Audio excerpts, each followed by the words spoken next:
اپنی دکان چمکانے کے لیے، اپنی تجارت کو فروغ دینے کے لیے استعمال کرتے آئے ہیں۔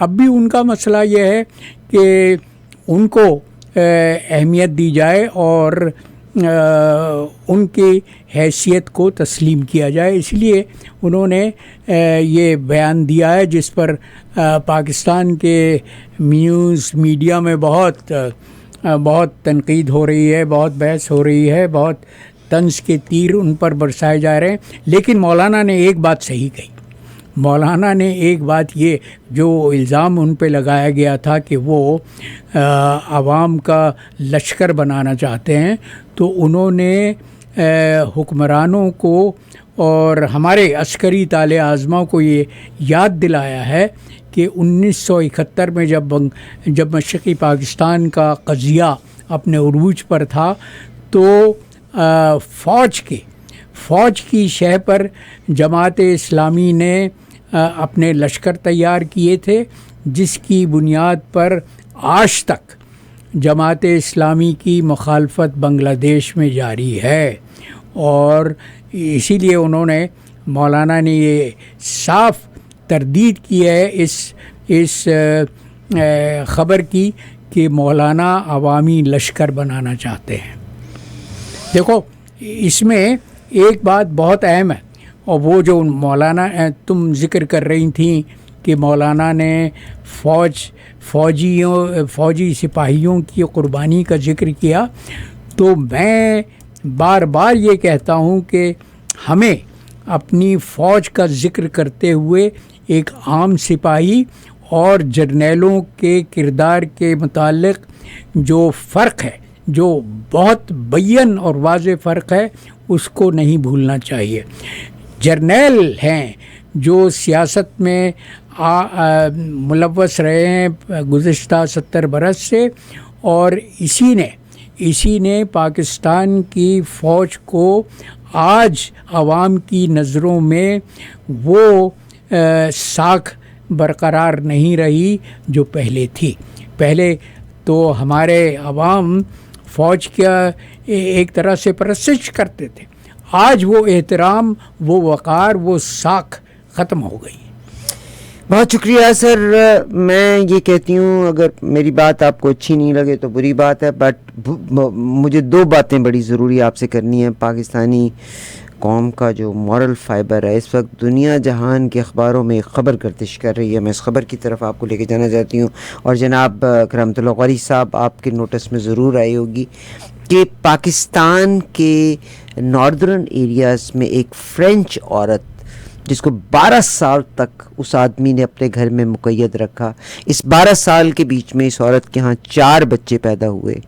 ایک بچہ جو اس کا بڑا بیٹا ہے وہ کسی طرح گھر سے نکلنے میں قائم ہوا۔ اس عورت کی عمر اب 54 ایئرز ہے، جس کا مطلب ہے کہ جب یہ فرینچ عورت کو آدمی ناردرن ایریاز میں لے کے گیا، شادی کی ہوگی، تو 12 سال پہلے 42 ایئرز کی ایج کی ہوگی۔ اب پوری دنیا کے اخبار اس عورت کو کور کر رہے ہیں کہ پولیس، وہ عورت اگین یہاں پہ بھی زبردستی بیان لے لیا ہوگا کہ بھی پاکستان کی پولیس کا بہت، بہرحال اس کے بیٹے نے جب نشاندہی کی تو اس عورت کو چھڑوا تو لیا گیا۔ یہ Pakistani police rescued French women and children allegedly held captive by the husband for 12 years۔ یعنی کیا قوم، کیا ہے یہ آدمیوں کی، what are they؟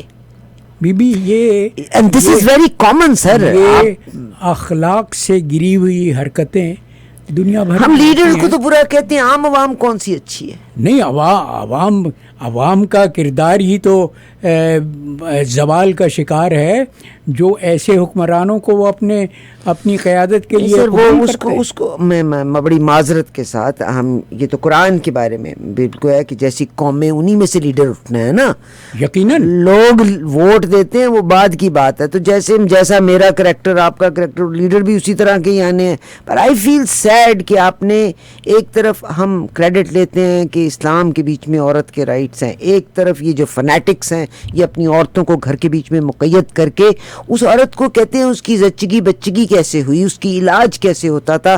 آپ اس عورت کو، میں نے اس کی شلوار قمیض میں اس کو دیکھا، یعنی اس عورت نے اپنے آپ کو مکمل طور پہ اسی کلچر، اسی معاشرے کے مطابق ڈھال لیا۔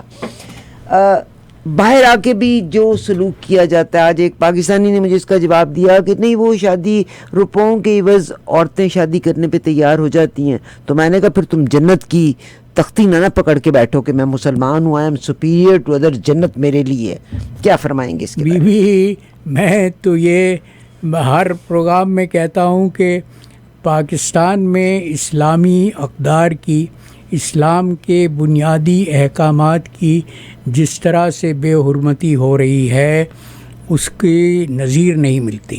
دیکھو افسوس کی بات یہ ہے کہ جو ملک اسلام کے نام پر بنایا گیا تھا اور جس کے بنانے والے نے یہ کہا تھا کہ اسلام کے معاشرتی اصول پاکستان کے معاشرے کی اساس ہوں گے, اس معاشرے میں ہر طرح کا وہ کام ہو رہا ہے, ہر طرح کی وہ حرکت ہو رہی ہے جو اسلامی احکامات کے خلاف ہے.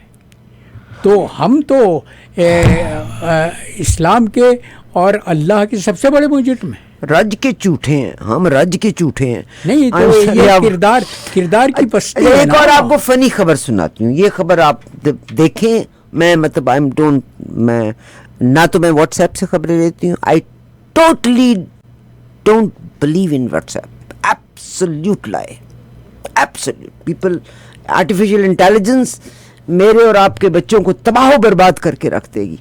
آج کی رپورٹ ہے بہت بڑی, وہ بھی آپ کے ساتھ شیئر کروں گی.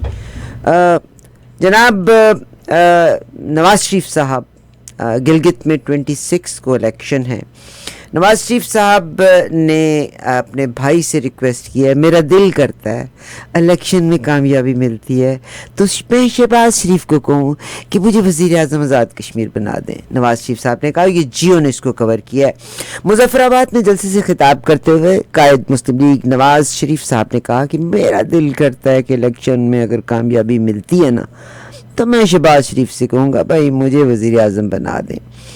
انہوں نے, نواز شریف صاحب نے آزاد کشمیر کو اپنا دوسرا گھر قرار دیا اور کہا کہ میرے لیے آزاد کشمیر بھی اتنا عزیز ہے جتنا پنجاب ہے. آزاد کشمیر, گلگت بلتستان, چاروں صوبوں میں ترقیاتی منصوبوں میں کوئی تفریق نہیں ہے. انہوں نے کہا کہ اگر کشمیر میں نون لیگ کی حکومت بنی تو ہم یہاں کے سارے مسائل حل کر کے دم لیں گے. کیا فرمائیں گے اس کے بارے میں؟ کیا معصومانہ خواہش ہے, میرا دل کرتا ہے الیکشن میں کامیابی ملتی ہے تو شہباز شریف سے کہوں کہ مجھے وزیر اعظم آزاد کشمیر بنا دیں. جو جسے کرسی کی عادت پڑ چکی ہو, کرسی کی لت لگ چکی ہو, وہ کرسی کے بغیر رہ نہیں سکتا. اور میاں نواز شریف کا یہ بیان انتہائی مذاق خیز ہے. وہ اپنے آپ کو رسوا کر رہے ہیں. میں کوئی اپنے پاؤں پر کلہاڑی مارنا چاہے تو اس کو کیا کہا جا سکتا ہے. تو ایک طرح سے تو اس سے اندازہ ہوتا ہے کہ ان کی ذہنی سطح کیا ہے, ان کے انٹلیکچول لیول کیا ہے. اور اس طرح کے لوگ, یہی تو میرا شکوہ ہے کہ اس طرح کے جو رولنگ ایلیٹ ہے وہ پاکستان کی قوم پر مسلط کر دی گئی ہے. لیکن وہ جو تم بات کہہ رہی تھیں کہ جس طرح کا عوام کا کردار ہوتا ہے اسی طرح کے ان کو حکمراں ملتے ہیں. تو یہ پاکستانی قوم تو اپنی خاموشی سے جن لوگوں کو اپنے قیادت کے لیے برداشت کرتی آ رہی ہے اس سے اندازہ ہوتا ہے کہ سر اب تو مجھے لگتا ہے پوری دنیا سے, آج انڈیا میں بھی آپ کو مسئلہ چل گیا, راہل گاندھی کو اریسٹ کر لیا, ایک کاکروچ بی جے پی بن گئی ہے. مجھے تو پوری دنیا پرابلم میں نظر آ رہی ہے, ہر جگہ تباہی ہے. انتہائی افسوس کی بات یہ ہے کہ ہر جمہوریت میں جمہوریت کی کو ختم کرنے کا, جمہوریت کی جو قدر و منزلت ہے اس کو گھٹانے کی کارروائی ہو رہی ہے. مودی بھی اسی طرح سے بھارت کی جمہوریت کو, جس کا دنیا میں چرچا تھا, جس کا دنیا میں شہرا تھا, اس کو آمریت میں بدل دینا چاہتے ہیں. تو آج حزب اختلاف کے رہنما راہل گاندھی کی گرفتاری ہے، اس کا ثبوت ہے کہ مودی سرکار کس آمریت کے رستے پر چل رہی ہے۔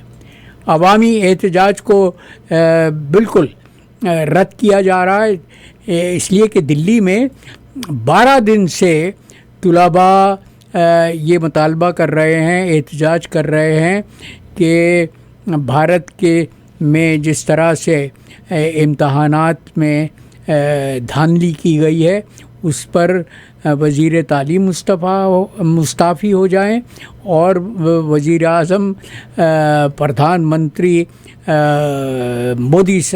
مودی صاحب بھی استعفیٰ دے دیں۔ اور آج کل سے تو بھارت کے کسانوں نے دلی میں احتجاج کیا ہے، بہت بڑی ریلی نکالی ہے، اس لیے کہ وہ سمجھتے ہیں کہ امریکہ کے دباؤ میں جو بھارت امریکہ کا معاہدہ ہو رہا ہے جس کے تحت امریکی زرعی اجناس بھارت کو بھیجی جائیں گی، اس سے بھارت کے کسانوں کے مفادات پر آنچ آئے گی۔ اللہ تعالیٰ بہتر کرے۔ سر کوئکلی آج کا قطعہ شیئر کریں آپ۔ ہاں، آج کا قطعہ تو وہ جو میں کہہ رہا تھا کہ ہمارے جرنیلوں نے جو پاکستان پر نظام مسلط کیا ہوا ہے تو اس سے فوج بدنام ہو رہی ہے، اس سے جرنیل بدنام ہو رہے ہیں، تو اسی پس منظر میں سر میں سوری ٹو بادر یو، آپ بتاؤں، میں آپ کو بتاتی ہوں، جیسے وہ ایک کرنل صاحب جو امریکہ میں رہ رہے ہیں، آپ سوچئے یہ پاکستانی ان کے ساتھ تصویریں فخر سے اترواتے ہیں اینڈ دے کوٹ۔ آپ کے یہاں کینیڈا میں بھی جتنے سینئر بیٹھے ہوئے ہیں، لوگ اکیلے میں ان سے ملتے ہیں، ان کے ساتھ ملنا فخر محسوس کرتے ہیں، ان کے ساتھ گولف کھیلتے ہیں، ان کے ساتھ تصویریں بنواتے ہیں۔ یہی تو رونا ہے، کیونکہ مجھے شاید موقع نہیں ملا، اس لیے میں یہ کہتی ہوں کہ جی یہ کرپٹ ہیں، سارے کے سارے، کون کرپٹ نہیں ہے وہاں پہ؟ یہی کردار کی کمزوری ہے۔ تو اسی پہ میں نے کہا کہ زمین پہ فتح کے جھنڈے ہے گاڑنا آساں، زمین پہ فتح کے جھنڈے ہے گاڑنا آساں، دلوں کو جیتنا سب سے بڑی شجاعت ہے، دلوں کو جیتنا سب سے بڑی شجاعت ہے۔ یہ وہ سبق ہے جو تاریخ نے پڑھایا ہے، یہ وہ سبق ہے جو تاریخ نے پڑھایا ہے، اسے نہ بھولنا اس میں بڑی کرامت ہے، اسے نہ بھولنا اس میں بڑی کرامت ہے۔ کرامت بھائی کا نام آ گیا بھی۔ تاریخ کا سبق یہ ہے کہ جو قوم، جو فرد یا قوم اپنے ماضی کو یاد نہیں رکھتی، اپنی ماضی میں جو غلطیاں کی ہیں ان کو یاد نہیں رکھتی، وہ بار بار انہی غلطیوں کو دہراتی رہتی ہے۔ بہت شکریہ، آپ کا مطالعہ زیادہ ہے، مگر میری نالج، میں نے جتنا دیکھا ہے، تاریخ فاتح لکھتا ہے۔ مفتوح تاریخ کے دو رنگ ہوتے ہیں، مفتوح کا بیانیہ اور ہوتا ہے، فاتح کا بیانیہ اور ہوتا ہے۔ آپ اس کو ضرور پڑھیے گا، میں بالکل آپ کو اتھینٹکلی بتا رہی ہوں کہ تاریخیں فاتح لکھتے ہیں۔ فاتح جو لکھتے ہیں وہ تاریخ کے حقائق کو مسخ کیے ہوتی ہے، وہ ان کو ملیامیٹ نہیں کر سکتے۔ ہماری اپنی تاریخ جو ہم نے اپنی زندگی میں دیکھی ہے وہ یہ ہے کہ ہم نے مشرقی پاکستان میں جو کچھ کیا اور جن غلطیوں کے سبب ہمارا مشرقی بازو ہم سے کٹ گیا، انہی غلطیوں کو ہم آج بھی دہرا رہے ہیں۔ میں 100% آپ سے ایگری کرتی ہوں، اور میں آپ سے کہیں میری جسارت نہیں کہ میں آپ کو غلط کہوں، آپ کا تجربہ، نالج مجھ سے 1000 گنا زیادہ، مگر اگر میں لیاقت علی خان صاحب کی تاریخ ہی دیکھ لوں، اگر قائد اعظم کی ہمشیرہ کی کتاب کو دیکھ لیتی ہوں، تو مجھے وہ معاملہ کچھ اور سمجھ آتا ہے۔ ہر انسان کا دیکھنے کا اپنا ایک اینگل ہے، ہر انسان اپنے وقت میں اپنے لحاظ سے کہیں نہ کہیں اس نے کمپرومائز کیا تھا، and trial and error method پہ آج ہم اس جگہ کے اوپر کھڑے ہیں۔ بہت شکریہ۔ ایک بڑی پیاری سی پوئم ہے جس کو میں شیئر کرتی ہوں۔ خدا ہم کو ایسی خدائی نہ دے کہ اپنا سوا کچھ کہ دکھائی اپنے نہ دے، سوا کچھ دکھائی نہ دے. خطاوار سمجھے گی دنیا تجھے، اب اتنی زیادہ صفائی نہ دے، ہنسو آج اتنا کہ اس شور میں صدا سسکیوں کی سنائی نہ دے. خدا ایسے احساس کا نام ہے، خدا ایسے احساس کا نام ہے، رہے سامنے اور دکھائی نہ دے، مگر اس کے لیے تیسری آنکھ کی ضرورت ہے. سر بہت شکریہ آپ کا، بہت شکریہ. بصیرت ہونی چاہیے خدا کو پہچاننے کے لیے. انشاءاللہ بہت شکریہ کرامت اللہ قاری صاحب.